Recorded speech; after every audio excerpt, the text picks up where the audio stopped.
Yakuramogi tuo matama mar chuny ok en gino mathoro mako nyithindo matindo. Kata kamano, jolony weche mag thiedho nyithindo wacho ni ka omako nyathi matin to thiedhe bedo matek kaluwore kod nengo mani malo mar wilo ne nyathi chuny manyien.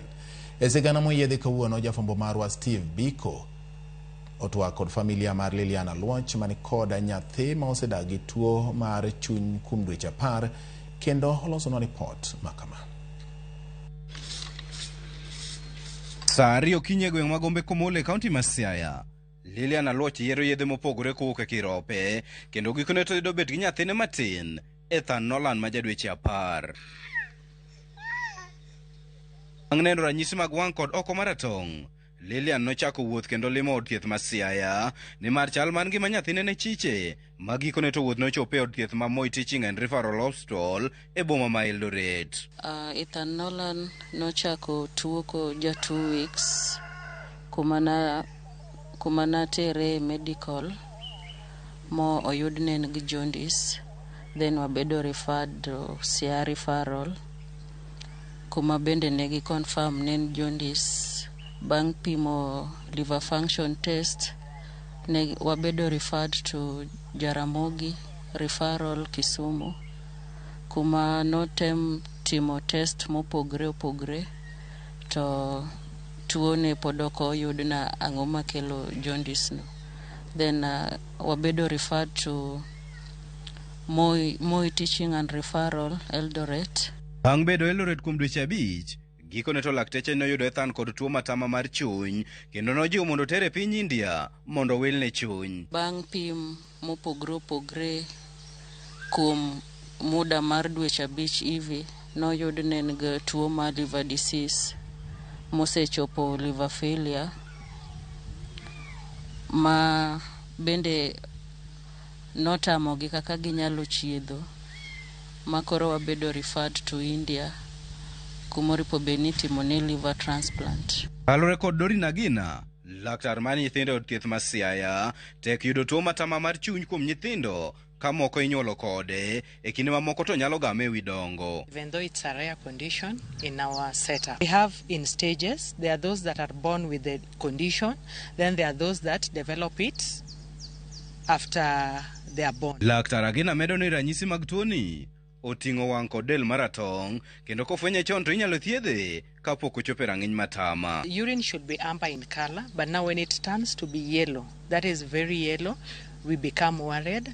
When we have yellow eyes and then yellow skin, that is called jaundice, we are a bit worried. Omedo ni bero mar tuo matama mar chuny itime piny India ni mar ute thieth ma Kenya pod onge kod lony moromo kod gige thieth minyalo tigo e wilo chuny. If we have causes like biliary atresia, we always do surgeries and they are done in MTRH.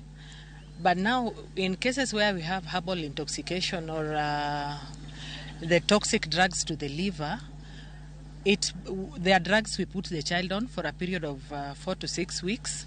Then if they don't resolve, then we'll have to refer for further management. Mostly we do refer to India for transplant.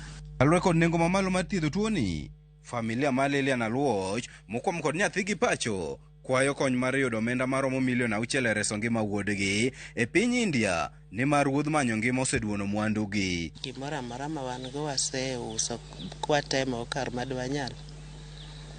Waseuso dhok, waseuso puodho mondo res ko ngimane to konyago lemo. Manage condition ni tek nikech at any time onyalo chwer, mano kalore ga symptoms mani dakteche onyisa na stage mosechopeno. Onyalo chwer anytime, onyalo chwer i gums, ne onyalo chwer ka oko mare nyalo wuok gremo, onyalo chwer kata ai wang'e. Koro manage osebedo matek nikech kata othieno ok anyal nindo nikech samoro anyalo nindo to emergency wuok, samoro chwer takia. Kaka yo mar geng'o kendo kedo gi tuoni, laktar Dori ni kod kwayo ne mine ahinya te wach tiyo kod yedhe kaka paracetamol mowach ni ok ber gi ngima nyithindo matindo kendo limo ute thieth kinde ka kinde nyalo reso ngimagi. Herbal intoxication, that is the first thing that is very common in our setup. It is herbal intoxication.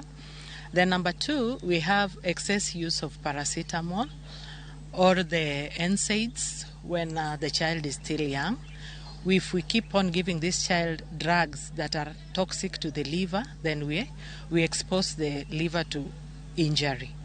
Then we have other conditions like biliary atresia. In biliary atresia, this is where our bile cannot be well excreted from the tract. And when bile is not excreted well in the tract, it means it is going to accumulate. When it accumulates, it leads to liver injury. Familia ma Lilian Aluoch ni kod geno ni gibiro yudo kony kokalo kuom jasamaria mang'uon manyalo donjo kendo jologi mar yudo omenda makore lachni mar chope piny India.